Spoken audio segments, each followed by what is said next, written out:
Perkenalkan, nama saya Muhammad Nabil Ataya dengan NIM 24103122100081. Di sini saya ingin menyelesaikan tugas ujian akhir semester untuk mata kuliah manajemen.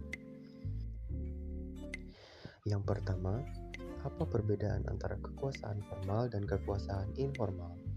Kekuasaan formal adalah kekuasaan yang diberikan secara resmi melalui struktur organisasi. Sumber kekuasaan ini berasal dari jabatan atau posisi seseorang dalam hierarki perusahaan, misalnya manajer, direktur, atau supervisor. Orang yang memiliki kekuasaan formal memiliki wewenang untuk memberikan perintah, membuat keputusan, dan mengatur sumber daya organisasi. Sebaliknya, kekuasaan informal tidak berasal dari posisi resmi, tetapi dari pengaruh pribadi seseorang. Kekuasaan ini timbul karena seseorang dihormati, disukai, atau dianggap ahli oleh rekan-rekannya. Misalnya, seorang karyawan senior yang tidak memiliki jabatan manajerial, tetapi sering dijadikan panutan atau tempat bertanya karena pengetahuannya yang luas.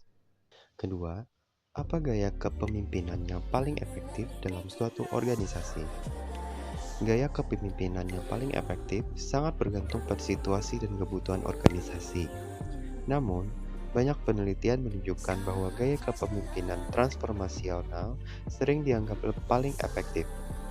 Pemimpin transformasional menginspirasi dan memotivasi anggota tim untuk mencapai tujuan yang lebih tinggi, mendorong inovasi, serta membangun hubungan yang kuat melalui komunikasi yang terbuka dan visi yang jelas. Selain itu, gaya kepemimpinan situasional juga sangat efektif karena fleksibel dan mampu menyesuaikan pendekatannya tergantung pada tingkat kesiapan dan kemampuan tim. Pemimpin situasional tidak terpaku pada satu cara memimpin, tetapi mampu menggabungkan gaya direktif dan suportif sesuai konteks. Apa jenis-jenis komunikasi yang umum digunakan dalam organisasi? Dalam organisasi, terdapat beberapa jenis komunikasi utama, yaitu komunikasi vertikal, yaitu komunikasi antara atasan dan bawahan, baik dari atas ke bawah maupun dari bawah ke atas. Contohnya adalah perintah kerja dari manajer kepada staf atau laporan dari staf kepada atasan. Yang kedua, komunikasi horizontal, yaitu komunikasi antar individu atau departemen yang setara dalam struktur organisasi, seperti koordinasi antar tim. Lalu yang ketiga, ada komunikasi diagonal, yaitu komunikasi antara orang-orang yang berbeda unit dan tingkat hierarki, seperti seorang analisis keuangan yang berkomunikasi langsung dengan manajer pemasaran. Selain itu, komunikasi juga dapat dibedakan berdasarkan mediumnya, seperti komunikasi lisan, tertulis, nonverbal, dan elektronik, yang semuanya penting untuk kelancaran proses organisasi. Yang terakhir, ketika sebuah perusahaan memiliki masalah dengan kualitas produk yang tidak sesuai dengan standar, bagaimana cara perusahaan tersebut meningkatkan pengawasan kualitas produknya? Untuk meningkatkan pengawasan kualitas, perusahaan perlu menerapkan sistem manajemen mutu yang terstruktur, seperti Total Quality Management atau ISO 9001.